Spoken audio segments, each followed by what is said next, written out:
Oh, yet it's another Monday, Soulmates. Thank you so much for joining the conversation. Plenty to discuss. We're following the latest in Arkansas as students are protesting a new education bill and what's being done in California when it comes to the good old reparations talk. Welcome to Fox Soul's Black Report. I'm Courtney Hicks. And I'm Nicordelai Corte. Plus, the racial discrimination lawsuit against ExxonMobil and what Shaq is doing for black students. Akwaba, happy Ghana Independence Day to everyone across the Ghanaian diaspora. They're the stories that impact our people. Your people, right? That's right. That's right. Happy Independence Day. It's our news, our views, and our voice. So topping the conversation today, members of the Congressional Black Caucus are demanding the Department of Justice provide details about the progress of President Biden's executive order on police accountability, which took effect back in 2022. Now, the executive order advancing effective, accountable policing and criminal justice practices to enhance public trust and public safety called for creating guidelines and practices to deal with mental health crises as well as enhancing security conditions in prisons and jails. Now, it also called for creating a national law enforcement accountability database to track officer misconduct. Now, the caucus confirms that the Department of Justice has received the letter and promises to respond. The department promises to respond.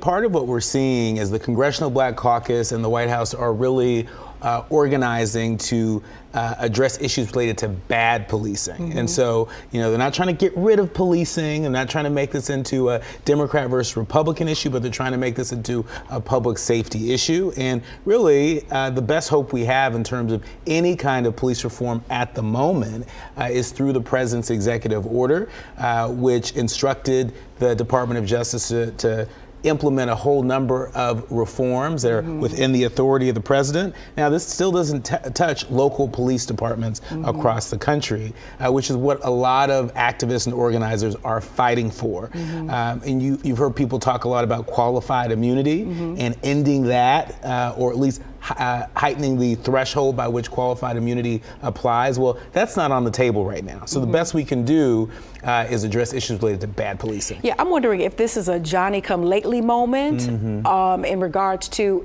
have they sent out correspondence before and have not received any responses, or is this something that you're just kind of getting on the ball with? Yeah. So that's my question, because so much has transpired. I'm like, is this letter now? So we'll see. We'll have to keep our eye on it as well. It feels like political theater. It does. We'll see. Well, meanwhile, on Capitol Hill over the weekend, Representative Hakeem Jeffries made headlines for not criticizing President Biden. Many political experts noticed that on Sunday, Jeffries refused to condemn the president over his pledge to sign a Republican-led effort to block a Washington, D.C. crime reform bill. Now, when asked if he feels as if the president pulled the rug from under him and his fellow House Democrats, Jeffries said, not at all, because, quote, we have the House, we have the Senate, and we have the White House. Okay, Hakeem, tell it like it is. I just love the name. That's what excites me in the midst of the conversation. Them folks got to say Hakeem. Hakeem Jeffries. Hakeem Jeffries. Listen, I love the way he stands his ground. I love the way that, he said what he said and he means it. And he really doesn't get swayed, or he really doesn't get spooked, if you will, by some of the threats, some of the rhetoric, some of the nonsense that comes from the other side. And that's what I really it makes me secure in his presence, being who he is and in the position that he's in. I feel good about what he's going to be able to accomplish and move those conversations along. And it's also important to note that, the president is not at odds with Mayor Muriel Bowser. Right. She vetoed the bill that the D.C. City Council passed. And so the mayor and the president are on the same side as the Republicans, whereas the Democrats are at odds with them. It's a very strange moment when it comes to issues related to police reform in the nation's capital. Earlier today, the White House met with 5 historic black speakers of state legislatures in our country. Julie Chavez Rodriguez, the director of the White House Office of Intergovernmental Affairs and Domestic Policy Advisor Susan Rice sat with Speaker Chris Welch of Illinois, Speaker Rachel Talbot Ross of Maine, Speaker Adrian Jones of Maryland, and Speaker Joe Tate of Michigan, along with Speaker Carl Hastie of New York. Now, the discussion included common policy priorities such as economic security, health care and housing, gun violence prevention, and criminal justice reform, plus voting rights and reproductive rights. In Little Rock, Arkansas, students have staged a walkout in protest of the district's new education bill. Now, Governor Sarah Huckabee Sanders is an alum of the historic Arkansas Little Rock Central High School, where in 1957, 9 black students known as the Little Rock Nine were taken to the class daily by the National Guard to protect them from white students threatening them. We'll see. She signed a bill that would eliminate critical race theory and the teaching of that piece of history to students. Now, the latest state to join the list that's banning CRT and AP Black courses. Here we go again. Here we go again. Are we surprised? You may recognize that name, Sarah Huckabee Sanders, because she served as the White House press secretary, one of them under President Trump. She is on that same wavelength as Governor Ron DeSantis of Florida and other Republican governors that don't want to teach Black history in schools. This is what this is really about. What I find fascinating about this story is that these students who walked out, in particular the students of color, they're only like 1 or 2 generations behind, what their grandparents, or maybe at this point great-grandparents who are still around, may have experienced it. It's the same energy. It's the same inspiration. It's the same situation. It's the same, argument. And here are the children and grandchildren of those same students who were in those schools and had to fight to be in those schools just a generation ago. That's what I find fascinating. And now they don't want to teach that history. At all. At all. I mean, just unconscionable. Let's go to California, where a reparations task force will issue recommendations about how to compensate Black residents for the harms caused by slavery and discrimination. So this task force is now assessing how reparations should be distributed, which could include direct payments and investments in education, healthcare, and home ownership for Black communities. Now, after the task force delivers its final recommendation, that's coming in July, it will be up to lawmakers to decide whether to adopt them. Joining us now to discuss this more in depth is the chair of the California Reparations Task Force, Dr. Pauli Murray. Thank you for joining us here on Fox Soul's Black Report. Thank you for having me. It's a pleasure to be here. Indeed. So, Dr. Murray, can you tell us about AB 3121 and just the role of the California Reparations Task Force? Sure. So California Reparations Task Force is an official state board or commission that was signed into law via a statute called AB 3121. It was signed into law by Governor Gavin Newsom September 30th, 2020. And so as a legislative advisory board or commission, our role as a 9-member task force is not only to study potential reparation proposals for African Americans with a special consideration for African Americans who are descendants of persons enslaved in the United States. Our role is actually to develop what reparation proposals might look like for the state legislature to turn into legislation, and then for Governor Gavin Newsom to turn into law. And so right now we're in the middle of the development stage. We've passed the study phase, and now as 9 members, we're discussing, debating, and even starting to determine what those final reparation proposals will be for our final report, which will be released, as you all said, July 1 of this year. Yeah, a little history lesson here, as it's been noted in this argument or this discussion that California entered the Union as a non-slave state. So why do you think California would owe anything to Black folks? Well, it's twofold. One, the task force disrupted the myth around the state of California's role in perpetuating slavery very early on in our work, in the beginning of the study phase. We invited experts to testify, in fact, that there were over 1,500 Black folks who were actually enslaved in the state of California. Not only that, the state of California enacted a fugitive slave law in the state of California in 1852, 2 short years after the state was founded. And so what that meant was, if you so happen to be free and Black in the state of California, after that fugitive slave law was enacted, which was actually much harsher than the federal fugitive slave law that existed at that same time, you could be rounded up and deported to be re-enslaved in the South, or in some instances enslaved on California soil. In our historic nearly 500-page report, we actually included the stories of Black people who were actually enslaved in the state of California and were deported to be re-enslaved in the South. But not only that, our nearly 500-page interim report not only talks about the state of California's role in perpetuating slavery, but we also focus on the badges and incidents of slavery that still linger on in this country and still negatively impact descendants of American slaves today. And that's actually how our report is organized.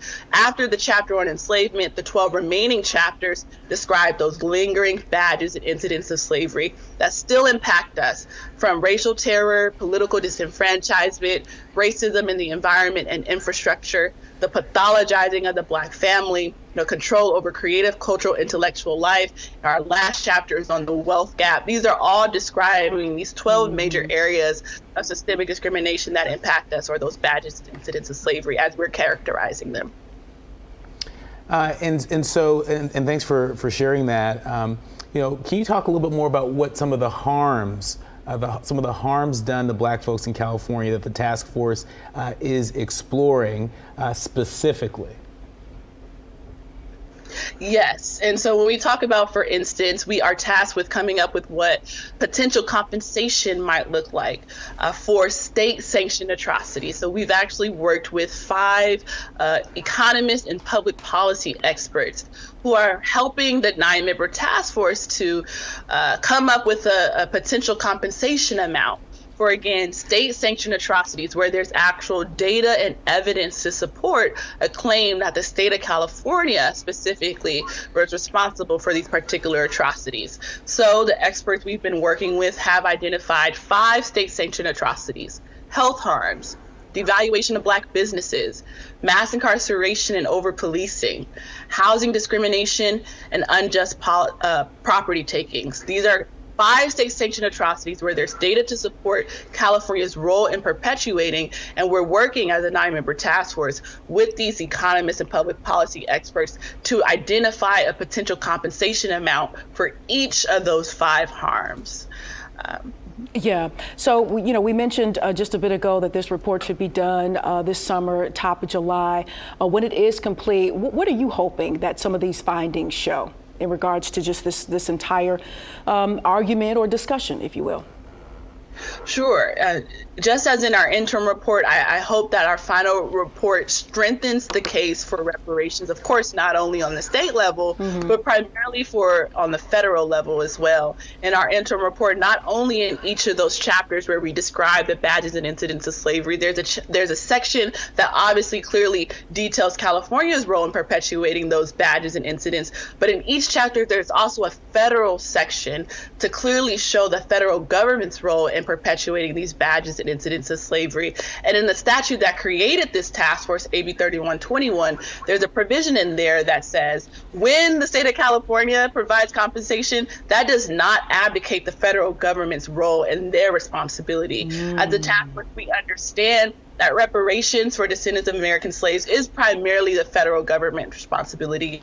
That is the entity that has the budget, for instance, to close the racial wealth gap, which at this current rate would take over 228 years to close. And so we really hope to send that message. And in our last hearing that happened over the weekend, that's what we voted on. In our final report, there will be a recommendation to the state legislature to put pressure on the federal government for reparations on a federal level. Dr. Moore, real quick in about 30 seconds, are there any Black folks that are left out of this opportunity for reparations in California? There's a lot of us that migrated to California. My dad's from Ghana, my mom is from Florida. They migrated to California for work like a lot of Black folks. There are some people out there that say that folks like me, should have no part in reparations in California. Who gets left out? Well, really quickly, the lineage standard that we adopted, where you would be eligible if you are a descendant of someone who was enslaved or free and Black in this country prior to 1900. So someone like you would be eligible because even though your mother migrated from Florida, presumably she is African American or a descendant of someone who was enslaved in America on American soil. So there's over 2.5 million Black folks in California. 300,000 or so of Black immigrant origin would be included under the current motion that the task force voted on. But that's not to say that all Black folks, we all, deal with anti-Blackness.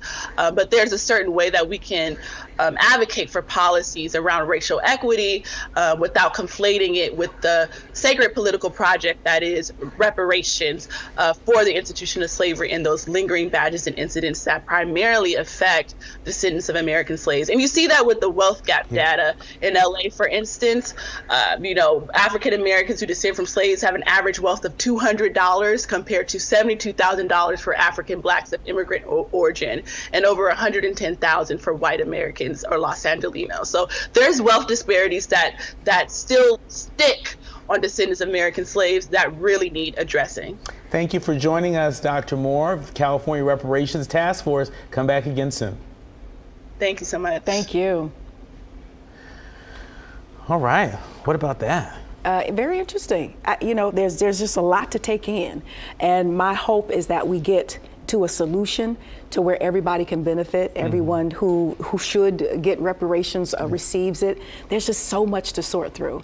And it's good that we have folks like Dr. Moore who can kind of break it down to us a little bit and are really leading that fight. And really anchoring the argument for reparations. And there are a lot of eyes that are on California in terms of what this body is doing, what this task force is doing to address reparations. There are folks from around the world that are paying attention because California is really zeroing in on just a whole menu of ways for the government to make people whole. And so I think a lot of people are going to be refreshing their inboxes once that report is released. From state to state, I'm hoping for uniformity so everybody can benefit the same kind of way. Yeah.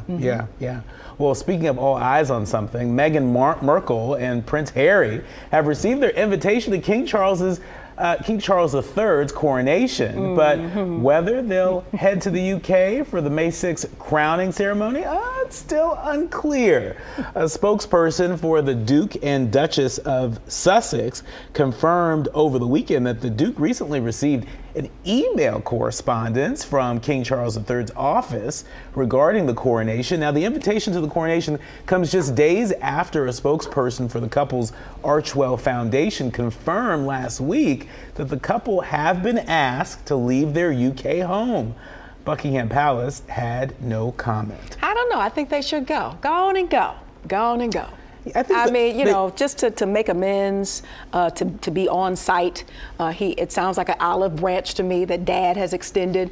Go ahead and go. And after, Chris Rock said what he had to say about it, like, Meghan, come on, you know what it was. You know what it was. I mean, they are the creators of colonialism, if you will, and racism, as Chris Rock said in his special over the weekend.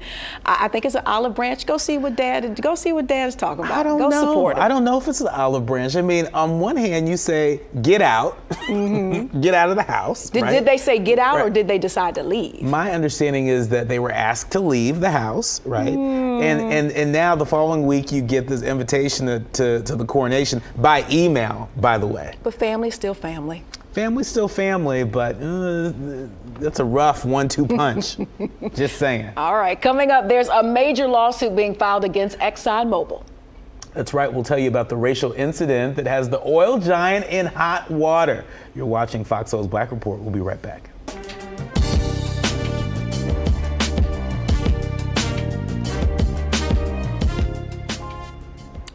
Welcome back to Fox Soul's Black Report. ExxonMobil is the target of a federal lawsuit. You don't say. So, the Equal Employment Opportunity Commission says the oil giant failed to correctly address years of racial harassment experienced by Black employees. So, that includes a total of 5 5 nooses found at an Exxon facility in Louisiana between 2016 and 2020.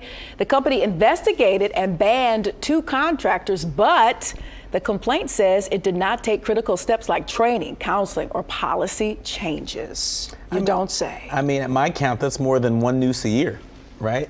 You're about right. And so how many nooses do you need in order to actually recognize something may be afoot in the culture of your company?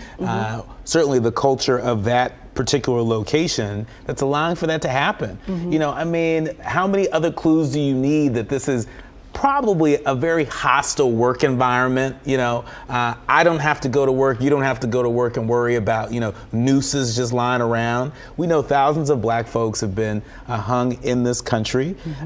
And, you know, this should be a true zero tolerance policy. Now, ExxonMobil, they say that they have a zero tolerance policy, but I can't tell. But you have to care.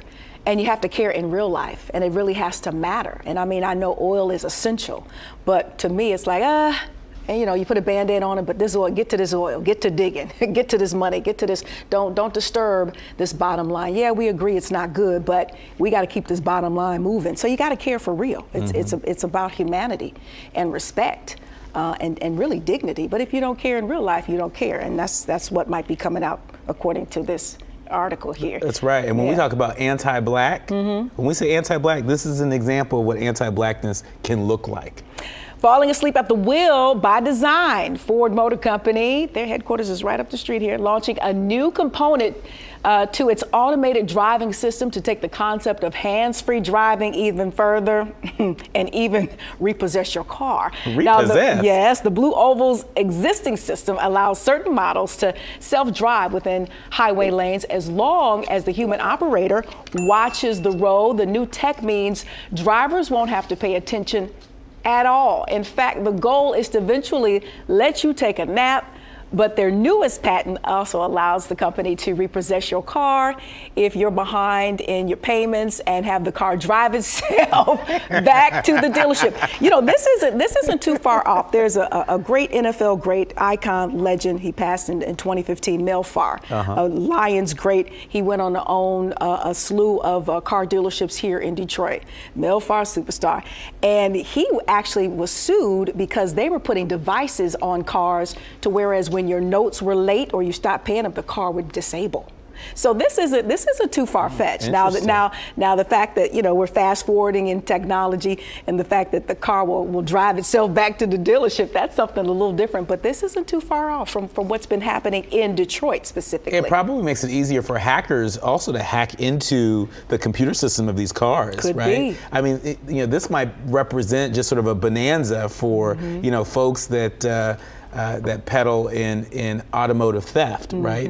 But let me tell you, I ain't getting in no automated vehicle drive me nowhere while I'm sleeping. Or taking a nap. That don't go together. It just sleeping and driving just not go together. It looked really cool on the Jetsons.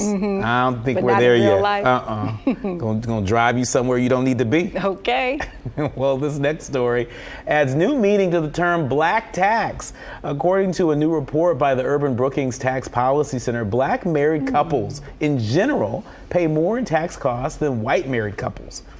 Imagine that. Researchers say that black couples were more likely to face marriage penalties and less likely to receive marriage bonuses than white couples. Sources say that when tax filers in the U.S. get married, they can face a marriage bonus. And that's when a household tax bill decreases because a couple files jointly and their incomes are desperate enough. Couples can also face marriage penalties when the tax bill increases. This generally happens when two people with similar incomes marry and file jointly. I remember us talking about this, and I remember saying, look, you try to do right by the system. You know, for those of us who try to keep it honest and try to stay on code, you know, you're filing your taxes, whether it's, you know, joint or separately. And then you have these underlying secretive, demonic, evil barriers at play and discriminations at play where the goalpost is always moving. And even when you try to be right about things, you're still like 3 steps behind when it comes to this discrimination. And in all of these, red flags and stop signs and things of that nature. You're right, and people try to act like, the work of the IRS is race neutral. Well, not according to these reports that we've cited. Right. They're saying that, the IRS is not race neutral. The Very way that specific. the way that our tax code is written and the impact of our tax code is not race neutral. It actually has, an unequal effect, a disparate effect, on black folks. And so, again, when we talk about systemic racism, that thing that we learn from critical race theory and just critical thinking in general. That they don't want to teach. This is the quiet part out loud, right? That there are systems at play that are not working for us, but instead working against us. I agree. All right, the FDA is working to make it easier for Americans to choose nutritious foods with new labels, but many companies in the industry are pushing back. Now, instead of using daily percentages, things like calories and saturated fat and sodium would be labeled as high, medium, or low. I think that makes it more simple. Some are even color-coded. Advocates say this is what nutrition labels look like in other countries, and the U.S. needs to get on board. However, some companies and lawmakers are upset because the new labels excludes certain companies or products that deem themselves as healthy. Well, we know that the healthy choice isn't always the easy choice. And just because you call it healthy doesn't make it healthy. I was going to say. And so if you go to the frozen food section, and you look at, I don't want to call it any particular company, but like a lean cuisine or healthy choice, you look at the amount of sodium that's in that thing, right?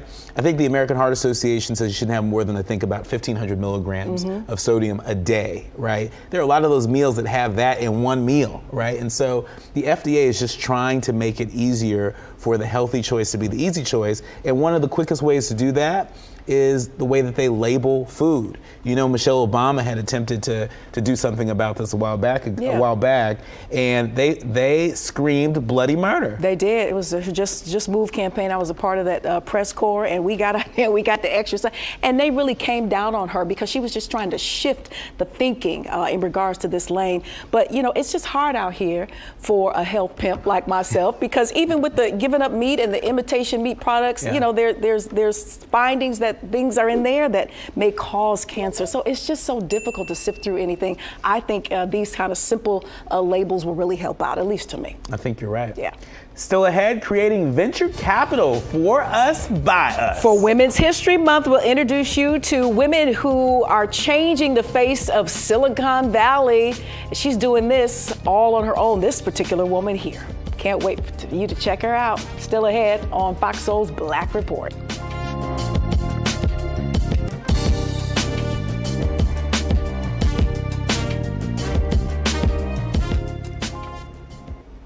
Welcome back to Fox Soul's Black Report. Well, trailblazing civil rights activist Pauli Murray, also a personal hero, is set to be featured on a U.S. court. Very exciting. Murray was the first black woman to become an ordained Episcopal priest. Murray's transformative contributions to advancing racial and gender equality will be celebrated through the 2024 American Woman Quarters program.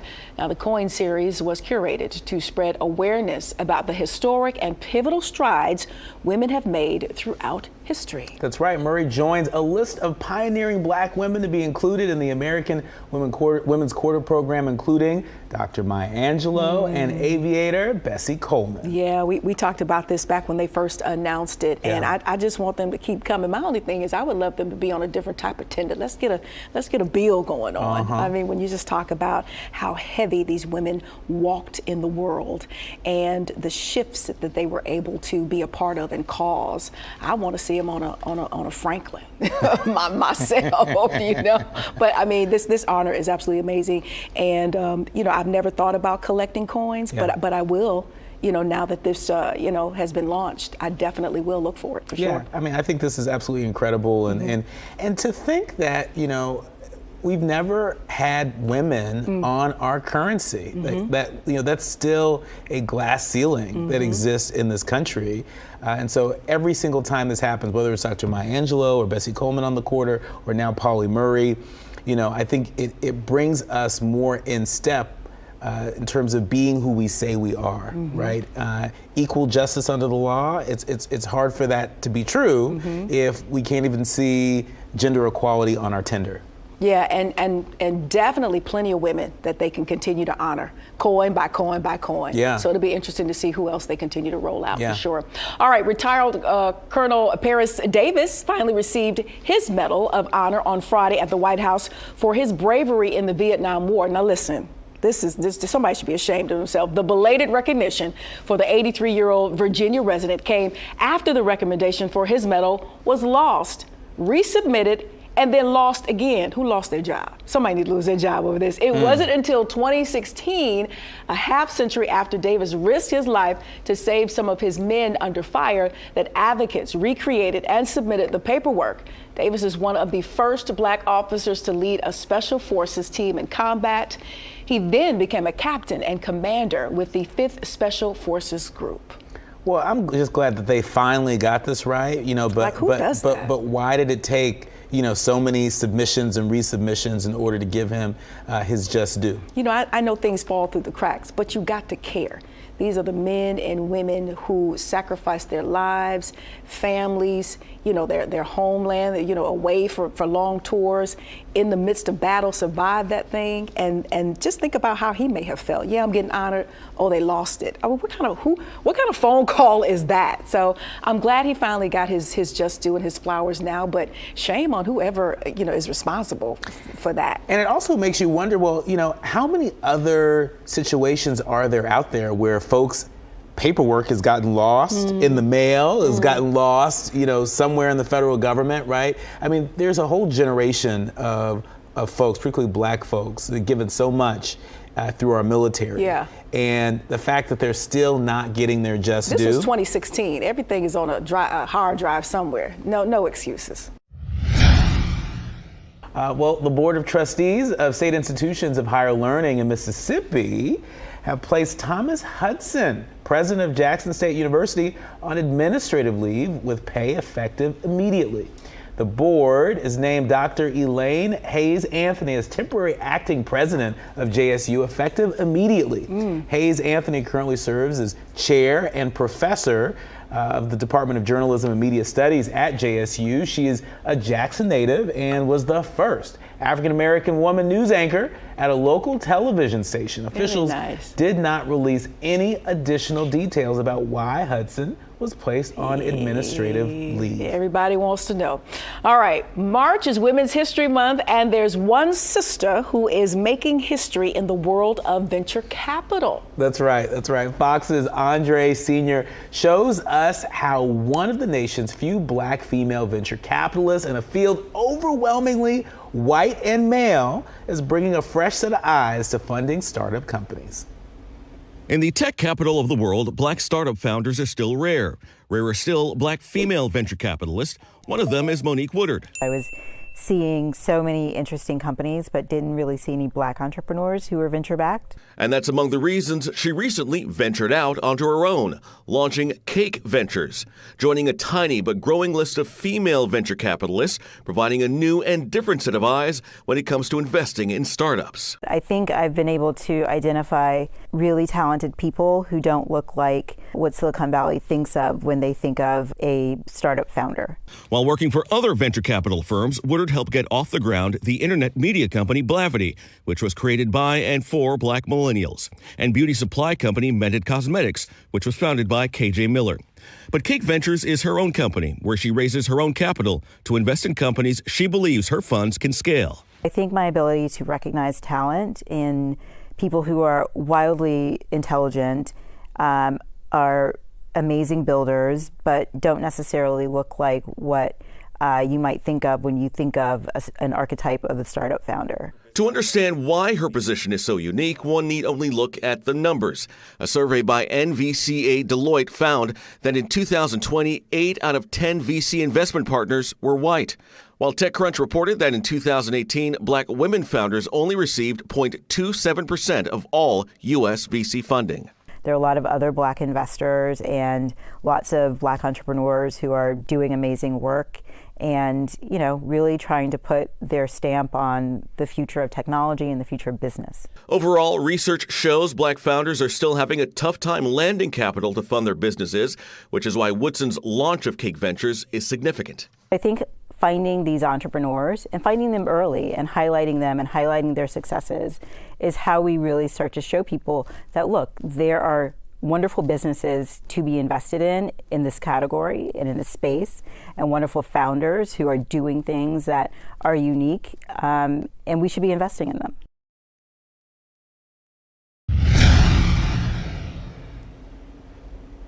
And time now for Today in Black History. And this entire month, we're highlighting the achievement of women for Women's History Month. That's right. And today, for our Black History moment, we're remembering her story.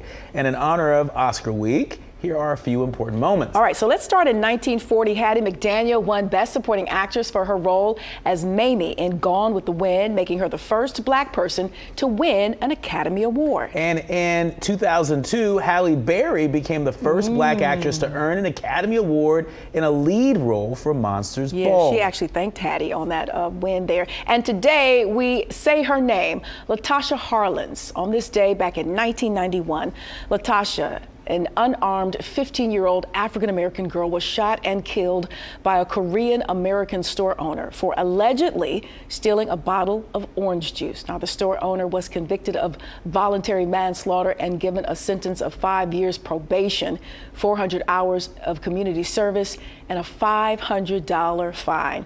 Now, after a recommended 16-year in jail, that's what the recommendation was. Now, Harlan's story and the trial outcome would shake South Central LA to its core and became a major contributing factor to the 1992 Los Angeles civil unrest, and is featured in a new film starring Halle Berry. And so a lot of people focus in on Rodney King, but this story right here also weighed heavy with those folks in Los Angeles, and really fueled that fire and really caused that combustion that we all remember. That's right. That's right. We remember it very well. And, you know, decades later, the community is still healing, from that. That's right. But firmly on the healing path, but still healing nonetheless. And so it's really great to see, Halle Berry, telling this kind of story. This is, I haven't seen her in a role like this since, was it Losing Isaiah? Was that the film that she did many years ago? And so a different kind of choice for Halle Berry these days.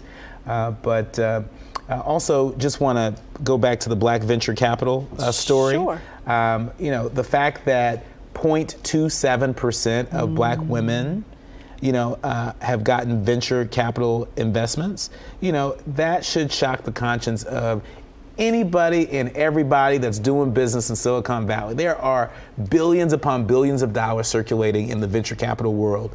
And the fact that Black folks, particularly Black women, get a fraction of a fraction of that? Of a fraction. Ain't no way. Well, up next, there's a major apology coming from one NBA player. Plus, Uncle Snoop and Dr. Dre are joining forces again. We'll tell you why when we return. You're watching Fox Soul's Black Report.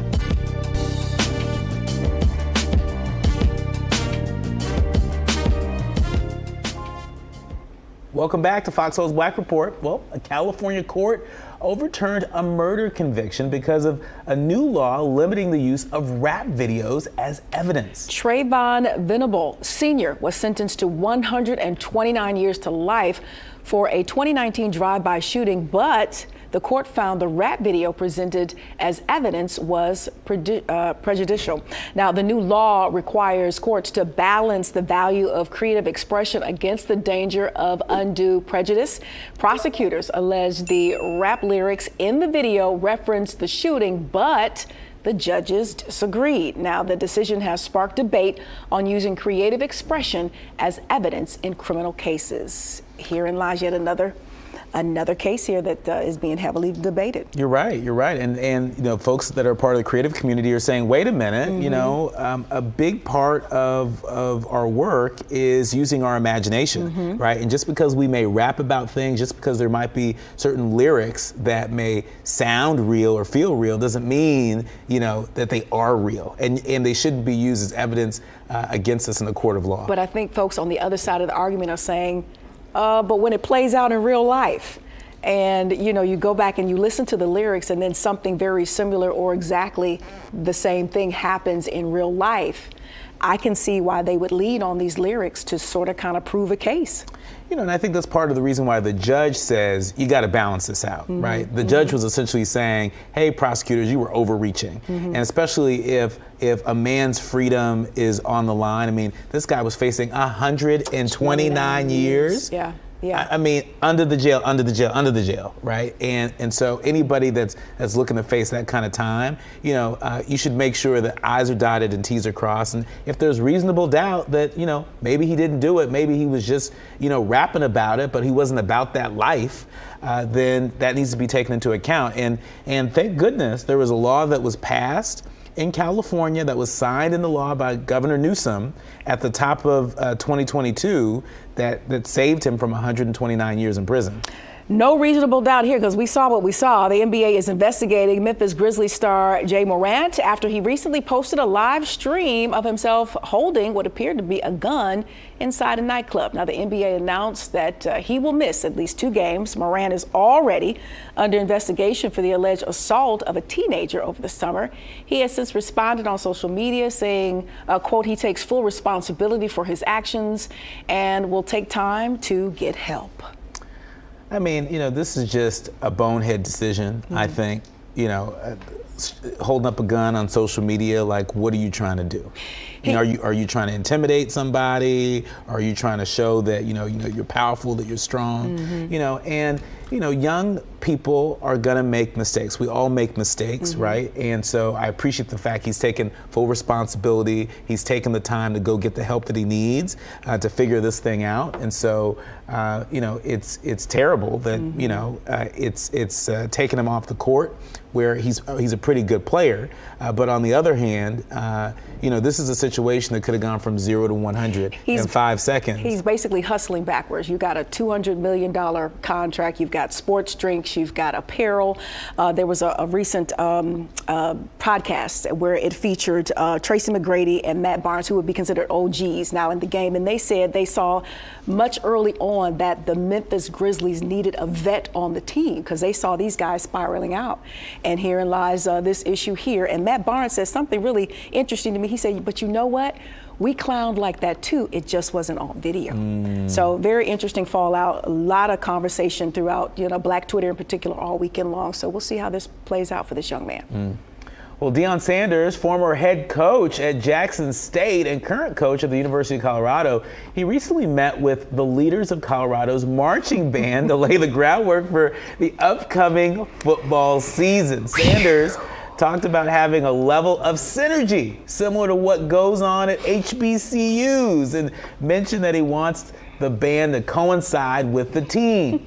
He also revealed plans to have a new theme song for the team, which he hopes the band will execute. Well, some have debated whether Sanders is pirating HBCU band culture. Many are looking forward to seeing what the new theme will be and how Colorado will execute Give it. me my theme music. Listen, Coach Prime, I feel you, because a lot of these predominantly white institutions, these bands are tapping into HBCU band culture. You can see it, you know, during their halftime shows and even in the stands. You can see them take a little taste of what we do. But Prime Time, you have left that world. You are in Colorado, sir. They already at you about praying and throwing Jesus into everything like we do.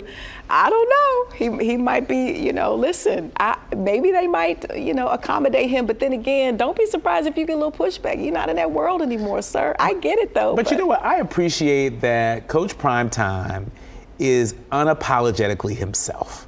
He's unapologetically himself, whether he's at Jackson State or Colorado. You know, he's not assimilating to the culture there, right? But he's bringing the culture, you know, with him. And I think that's a good thing. I think it will fundamentally change not just the football program at the University of Colorado, but apparently it's going to change the band program, and who knows, it may change the gospel choir too. Pick your battles. You're not going to just redo what's been done for years on top of years when you talk about these predominantly white institutions. Pick your battles, get that team together, and let's see what you got come this football season. He said he going to try.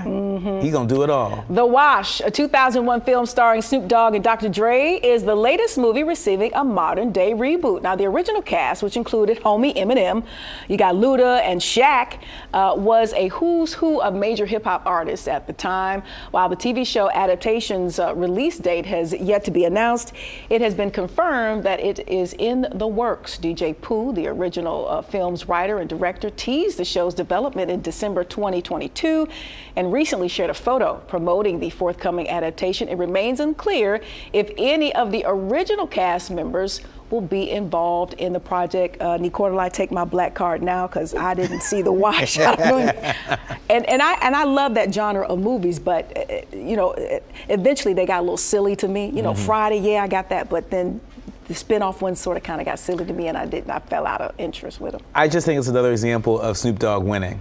We've talked about Snoop Dogg's wine. Snoop Dogg had a show with Martha Stewart, right? Snoop Dogg, he just continues to inject himself, into pop culture. And people have noticed that. Chris Rock over the weekend during the special said he thinks he saw Snoop Dogg promoting or selling reverse mortgages, doggages. He is so everywhere. He stays so relevant. He's got the formula. He really does. All right, still ahead, Black Excellence, our favorite time of the day, and we're talking about Shaq again. That's right. We'll tell you about what he's doing for Black students. It's going to ease burdens for so many. You're watching Fox Soul's Black Report. We'll be right back. Welcome back to Fox Soul's Black Report. NBA legend Shaquille O'Neal launched a new program that will continue empowering young students. Setting up Students for Success is a 9-month curriculum for middle school students to guide and develop their social and emotional skills while also providing influence for good role models. Shaq is such that deal. Now, the mentorship program features a parental component to empower and engage parents to offer insight on closing the communication gap between parents and their kids. Now, the foundation also has an annual sports camp teaching the fundamentals of various sports with a strong focus on sportsmanship and teamwork. That's right. Shaq partnered with the Henrys County Sheriff's Foundation in Georgia to not only launch the program, but to also upgrade the meeting facility with new furniture and additional equipment. Very nice. He is just so generous. He is, and it's the little things that you don't hear about. How he paid for a family's meal, or he saw a young boy trying to buy some shoes in a mall and paid for him. Shaq really, he's just wired right in my opinion. He just gets it, and I've said this before. Your getting is in your giving, and I feel like the more he gives away, the more he gets. That's why you see him. We just talked about Snoop. You see Shaq endorsing everything as well, from icy hot to insurance. I mean, and he's just that guy. He's just that guy. And it's also important that he's targeting middle school students because that's a really critical point in an adolescent's development, right? That's when we seem to lose some of our boys, right? And there are issues that our girls start to develop, in middle school. So the fact that this program is focusing on success for middle school students, I think that's outstanding. And look, we talk a lot about law enforcement. Clearly, Shaq is partnering with one of the local sheriff's departments there, right?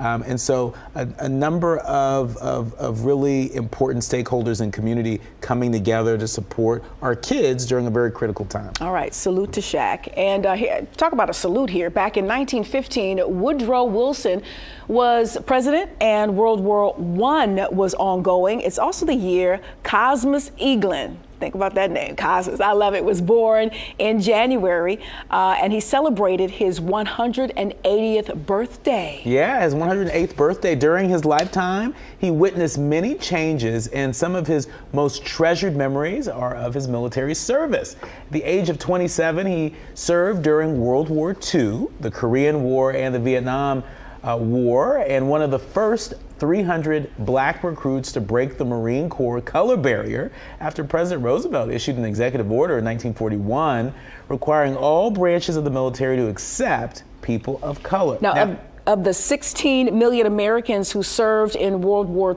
II, only about 167,000 were still alive. That was back in 2022. Now, that's according to the Department of Veterans Affairs.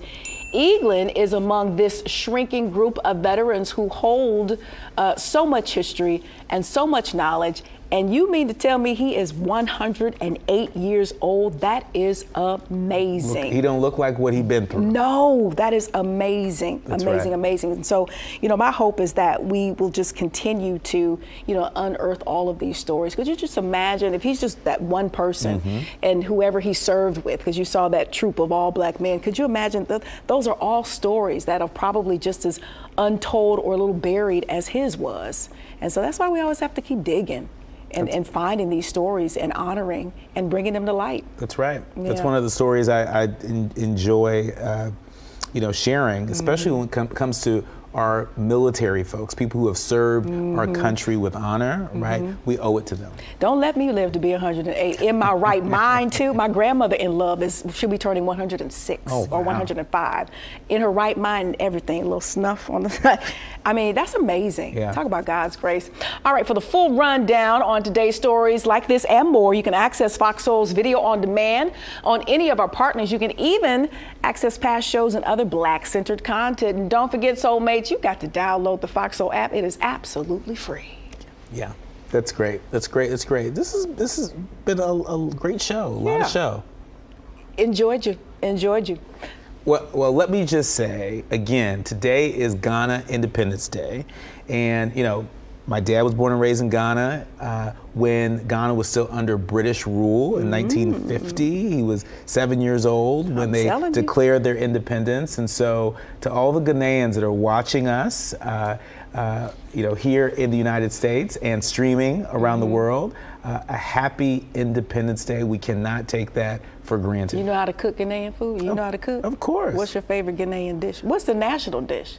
School me, do you know? I mean, there are lots of different dishes, but I love peanut butter stew. What's that look? Nothing. I've just never had it. I'm open to it. Peanut butter stew. Yeah, peanut butter stew. What's in it? It's delicious. Besides peanut butter. Stew. Happy Independence Day. Thanks so much for joining us today. I'm Courtney Hicks. And I'm Nicordelai Corte. Until next time, stay lifted. You don't know how to cook it because you ain't tell me what was really in it. You talking about some stew. Stew is in the stew. You asked me what was in it. I answered your question.